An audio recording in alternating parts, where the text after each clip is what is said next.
صوت المرأة ليس عورة، وحديثها مع الرجل في حدود الضوابط الشرعية ليس عورة. الذي لا يجوز أن تصل المرأة إلى حد التغنج.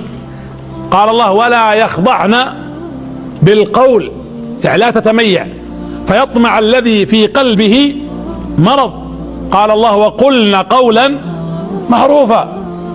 يا بنتي يا أختي، اليوم هناك حملة عامة عالمية على المرأة المسلمة.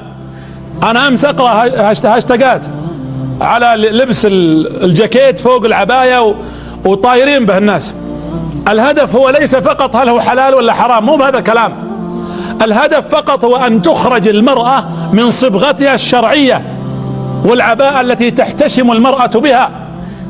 أسماء دخلت على فاطمة رضي الله عنها. أسماء كانت مع المهاجرين في الحبشة، ودخلت على فاطمة قالت: فاطمة والله إني لأفكر حينما أموت، تقول يا فاطمة أخشى إذا حملني الرجال على النعش أن يرون جسدي. قالت: كيف يشوفون جسدك؟ قالت: يغطوني فيبين ملامح جسدي. قالت أسماء: إني رأيت في الحبشة إذا مات الرجل أو المرأة عندهم وضعوا لها نعشا مغطى، يغطونها غطا مثل اللي يحطون فوق مثل غطا القدر. فأوصت أنها إذا ماتت أن تحمل بمثل هذا النعش حرصا منها عنه لا يبين تفاصيل جسدها وهي جثة ميتة.